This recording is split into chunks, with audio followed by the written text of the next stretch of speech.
आज बनाएंगे हम मूंग दाल के खस्ता कुरकुरे नमक पारे।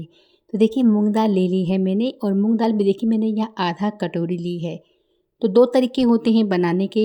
एक तो मूंग दाल को आप भिगो लीजिए, जब ये भीग जाएगी यानी कि सॉफ्ट हो जाएगी तो इसे मिक्सी जार में डालकर आप पीस सकते हैं।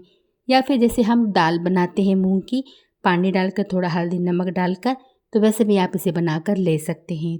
तो मैंने यहाँ दाल को उबाल लिया था और फिर मैंने उसे लिया है।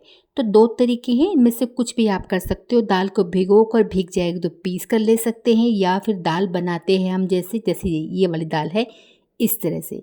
लेकिन इसमें मैंने कुछ भी ऐड नहीं किया था, खाली दाल को उबाला था। क्योंकि मसाले ना हम अपने इच्छा के अनुसार जो भी डालना होगा वो हम डालेंगे।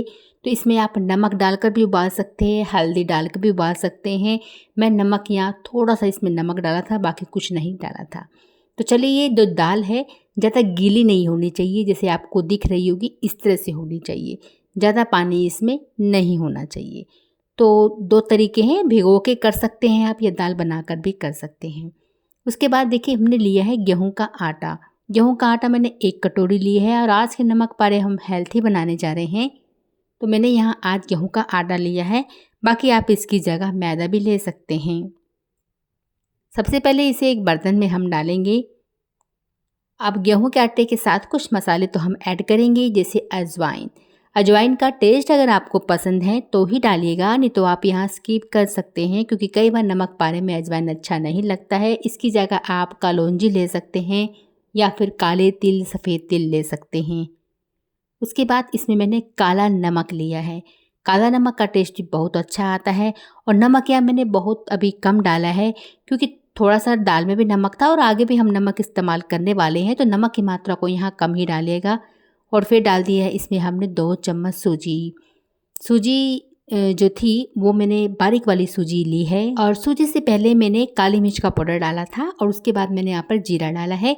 और अब मैं डालूंगी इसमें कस्तूरी मेथी। कस्तूरी मेथी को हाथों से क्रश करके डालिएगा, तो में थोड़ा सा भून लीजिएगा, उसके बाद डालिएगा। देखिए एक तो ये कुरकुरा रहता है, और दूसरा ये कि अच्छा सा फ्लेवर भी आ जाता है और टेस्ट भी। उसके बाद इसे हम मिला लेंगे। मिलाने के बाद अब में लगाना है इसमें मोइन। मोइन के लिए मैंने तेल लिया है, और 2 चम्मच तेल लिया है। तेल की जगह बटर ले सकते हैं, बटर से बहुत अच्छा मोइन लगता है। घी भी ले सकते हैं, घी से भी बहुत अच्छा मोइन लगता है। जो भी तीनों में से आपके पास है वो आप ले सकते हैं। उसके बाद इसे मिलाना है। हमेशा की तरह मोइन चेक जरूर कर लीजिएगा हाथों से। मुट्ठी बन रही है तो ठीक है, नहीं बन रही तो 1 चम्मच और भी डाल सकते हैं। उसके बाद इसमें डालेंगे हम दाल। दाल को यहाँ पर देखिए 1 कटोरी भर कर मेरी वो दाल थी, बट हम थोड़ा थोड़ा करके डालेंगे, क्योंकि कई बार दाल ज़्यादा भी हो जाती है और आटा गीला हो जाएगा। इससे अच्छा है कि आप थोड़ा थोड़ा करके डालते जाइए, मिलाते जाइए। और जब इसको आटे को गूंदेंगे तो पानी तो बिल्कुल नहीं लगाना है। मैंने बिल्कुल पानी नहीं लगाया था, बिना पानी डाले इस आटे को गूंदा था। तो यहाँ दाल को मैंने पूरा ले लिया था, पूरी दाल मेरी लग गई थी। आटा जो गूंदना है ठीक ठाक से गूंदिएगा। लगभग कह सकते हो कि आप टाइट आटा गूंदिएगा, बिल्कुल ढीला नहीं गूंदना है। टाइट और मीडियम जो रहता है ना, ढीला और टाइट ना हो वैसा। और देखिए मैंने गूंद के दिखा दिया है, और ये देखिए कटोरी में पूरी दाल लग चुकी है। थोड़ी सी रहेगी, इसको भी ले ही लेते हैं, बट इतनी ज़रूरत नहीं है तो इसको भी हम ले ही लेते हैं। और एक बार उसे हम अच्छे से गूंद लेते हैं। तो यहाँ पर दाल जितना लगेगी उतना लगाइएगा, बस गीला नहीं होना चाहिए इसका डो, इसका ध्यान दीजिएगा। उसके बाद मैंने इसको गूंद लिया है जैसे हम आटे को गूंदते हैं, और इसको अब हम रेस्ट के लिए छोड़ देंगे। सूजी डाली है तो थोड़ा सा रेस्ट करना तो बनता है, तो चलिए 5 से 10 मिनट रेस्ट के लिए छोड़ेंगे। जब तक हमारा दूसरा काम पूरा हो जाएगा तो हम फिर इधर आ जाएंगे। कस्तूरी मेथी ली है आधा चम्मच, चिली फ्लेक्स लिया है आधा चम्मच, काला नमक लिया है थोड़ा सा, क्योंकि दाल में भी नमक था, आटे में भी नमक है, तो यहाँ पर नमक देख के डालिएगा। उसके बाद लिया है मैंने यहाँ पर पुदीना की पत्ती। ये आपके लिए बिल्कुल ऑप्शनल है, क्योंकि नहीं रहता है कई बार घर में। मेरे पास है तो मैं डाल ली हूँ। उसके बाद डाल देना है इसमें थोड़ा सा काली मिर्च का पाउडर, और फिर डाल देना है इसमें तेल। तेल जितना डालेंगे, कॉर्नफ्लोर या मैदा, इन दोनों में से कुछ भी आप ले सकते हैं, वो डालेंगे। तो दोनों की मात्रा को बराबर रखिएगा, जितना तेल है उतना मैदा या कॉर्नफ्लोर। उसके बाद मिला लेना है। तो ये हमारा मसाले वाला साटा बनकर तैयार हो जाएगा। जब तक हमने वो तैयार किया, मुश्किल से मुश्किल 5 मिनट भी नहीं लगे होंगे। अब हम इस आटे को चेक कर लेते हैं। तो लेकिन 5 मिनट के लिए ज़रूर छोड़िएगा, सूजी इतनी जल्दी नहीं फूलती है, 5 मिनट तो लेगी, और 10 मिनट भी हो सकते हैं। अब हमें क्या करना है, इसको हाथों से ऐसे कर लेना है। और आपको पता ही है कि अब हम लोइयाँ तोड़ेंगे इसकी, क्योंकि हमें अब रोटी बनानी है। रोटी मतलब बड़ी सी रोटी बनानी है।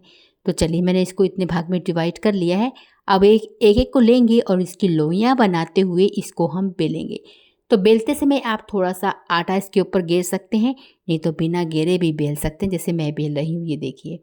अब जब हम इसे बेलेंगे तो इतना पतला भी ना हो कि ये फट जाए बीच में से, ठीक ही ठाक सा बेलेंगे। और जो साटा था हमारा वो हम इसमें डाल देंगे। मैंने थोड़ी सी इसमें लाल मिर्च डाल दी थी ताकि थोड़ा सा कलर अच्छा आ जाए, बाकी आपकी चॉइस है। उसके बाद इसे हम ऐसे करके करेंगे फोल्ड। तो फोल्ड अगर आप बिल्कुल पतले पतला कर रहे हैं तो वो छोटा छोटा बनेगा। थोड़ा बड़ा बड़ा सा लंबा लंबा में करेंगे ना, जैसे 1-1 इंच की दूरी पर, तो थोड़ा सा बड़ा बनेगा। और देखिए, मैंने इसे फोल्ड कर लिया है। और जो लास्ट का है इसे अच्छे से पैक कर लीजिएगा, क्योंकि तेल में जाके कई बार खुल जाता है। और अब हम क्या करेंगे, बेलन की सहायता से लेके इसे बेलेंगे, पहले ऐसे लंबाई में करते हुए, ताकि ये अच्छे से एक दूसरे के ऊपर चिपक जाए और थोड़ा सा साइज में बड़ा भी हो जाए। देखिए, इस तरह से मैंने थोड़ा आटा लगा लिया था इसमें। उसके बाद मैंने इसे बेला है। और देखिए, बेलन की सहायता से पहले ऊपर के हिस्से को बेल लेंगे ऐसे, और फिर ऐसे करके, जिससे ये लंबाई में भी बड़ा हो जाता है और चिपक भी जाता है एक दूसरे के ऊपर। और फिर इस तरह से बेलेंगे, जिससे इसकी चौड़ाई भी बढ़ जाएगी और लंबाई भी बढ़ जाएगी। बस अब यहाँ पर हम क्या करेंगे, करने के बाद चाकू लेंगे और चाकू से हम इसे कट कर लेंगे। कट देखिए, आप आधा इंच की दूरी पर, 1 इंच की दूरी पर, जैसे भी आपको लगे वैसे कर सकते हैं। मैंने यहाँ पर इसे कट कर लिया है।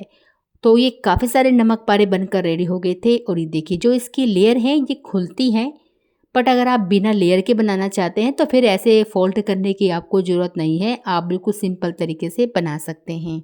इसके अंदर मसाले हैं, तो मसाले वाले नमक पारे बनकर तैयार हो जाएंगे ये।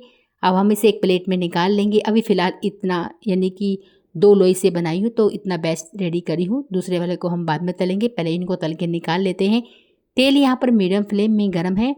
और जब एक बार ये मीडियम फ्लेम में थोड़ा सा सिक जाएगा ना, ये उलट पुलट कर फिर लो कर देंगे। उसके बाद देखिए, मैंने एक एक करके इसमें डाले हैं। और उसके बाद फिर हम इसको छोड़ देंगे। धीरे धीरे इसकी परतें जो होती हैं वो खुलनी स्टार्ट हो जाती हैं और ये फूलना, देखिए फूलना स्टार्ट हो जाता है। तो यहाँ पर गैस की फ्लेम को लो रखिएगा, हाई नहीं, तभी तो धीरे धीरे कर ये मतलब फूलेगा और परतें खुलेंगी। तो चलिए, फटाफट से अब इसको हम पलट लेंगे और उलट पुलट कर जैसे भी आपको लगे कि हाँ अच्छा सा कलर आ चुका है, क्रिस्पी ये हो चुका है, तभी आप इसको निकालिएगा। क्योंकि आटे से है और आटे से बनी थोड़ी सी सॉफ्ट हो जाता है। अगर आपने इसको पतला बेला है तो फिर ये अच्छे से कुरकुरा बनेगा। अगर आप इसको थोड़ा मोटा मोटा बेलेंगे ना तो आपको ये खाने में अच्छा नहीं लगेगा। इसलिए जब आप इसको बेले, या तो पतला बेले या फिर मीडियम बेले। और देखिए, उलट पुलट कर मैंने इसे रेडी कर लिया है। तो इसके ऊपर आप मसाले छिड़क सकते हैं। अगर आप थोड़ा सा मिर्ची डालना चाहते हैं, जैसे होता है ना, थोड़ी सी उसके ऊपर से चाट मसाला डालना चाहते हैं तो डाल सकते हैं। तो आपको थोड़ा सा खट्टा टेस्ट भी इस पर आ जाएगा। और ये नमक पारे बनकर हमारे तैयार हो चुके हैं। आशा करूँगी कि आपको वीडियो पसंद आया हो तो प्लीज़ वीडियो को लाइक कीजिएगा, शेयर कीजिए और प्यारा सा कमेंट हमें ज़रूर कीजिएगा।